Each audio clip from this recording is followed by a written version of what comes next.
Poetry. Now here's Record Review, presented by Jonathan Swain. Thank you, and good evening.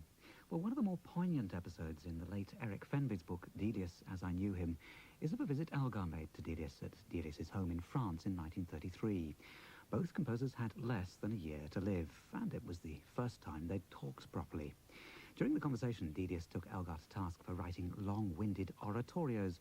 That, said Elgar, is the penalty of my English environment. Anyhow, Elgar, Delius said, you're not as bad as Parry. He'd have set the whole Bible to music if he'd lived long enough. Well, as Michael Kennedy says in his book, A Portrait of Elgar, the two composers liked one another, rather one suspects to their surprise. And the meeting ended with Elgar expressing the wish to conduct some of Delius's music before motoring off to Paris to meet the young Yehudi Menuhin. The way that boy plays my concerto is amazing, Elgar said. So, was the English environment, in fact, such a penalty? Well, in our new releases review in 3/4 of an hour, John Steane will be investigating works for chorus and orchestra, mainly from the Victorian era. No Elgar, but premiere recordings of Stanford's Requiem, William Vincent Wallace's opera Maritana, and a new recording of Stainer's Crucifixion, alongside the first recording for 25 years of that exuberant statement of Nietzschean affirmation, a mass of life from the pan-European Frederick Delius. And there's plenty of song now. John Steane's been on a voyage of discovery, or rediscovery, among some new releases of English and Irish choral and orchestral music, mainly from Victorian times. And he begins with, well, what do you think? Gilbert and Sullivan, perhaps?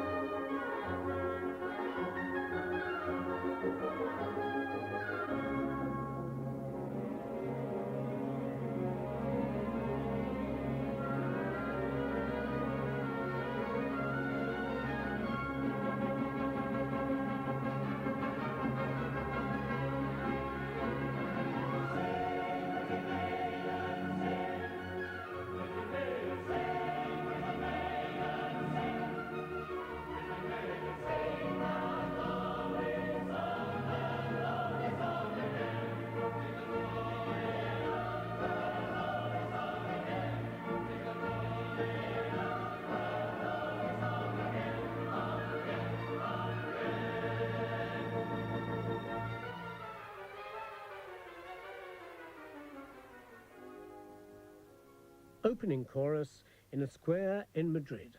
Sing, pretty maiden, sing that lovely song again. And of course she does, though it's not quite the loveliest of her songs, which she holds in reserve for Act 3. It's William Vincent Wallace's Maritana, and I was going to say, beloved of our grandparents, but people look a little doubtful about that, so I'd better make it my grandparents. It was produced first at Drury Lane in 1845, and by 1881 had become a classic of so-called English opera, in token of which they translated it into Italian for production at Her Majesty's. The Musical Times commented that anything which can disguise the words of the original libretto by Fitzball is undoubtedly an advantage. And it's recorded here for, I do believe, the first time complete. And the performance is, like the opera, not bad. I think I've said that right. Not bad.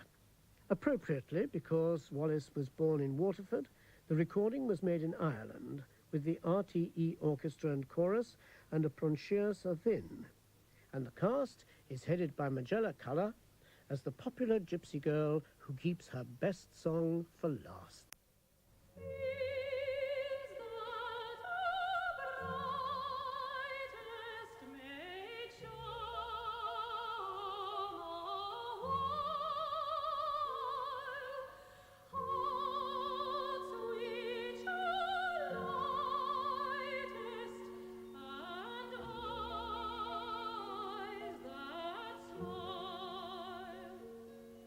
Yet all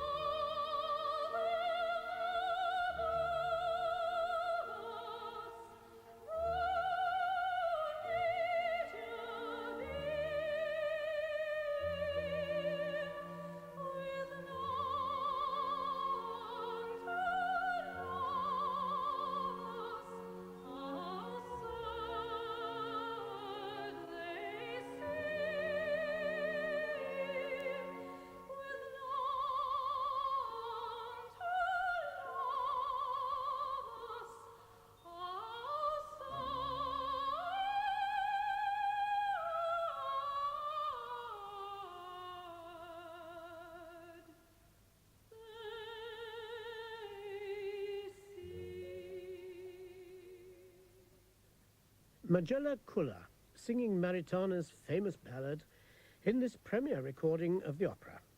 There's 2 discs, and like the scenes that are brightest, they may charm a while.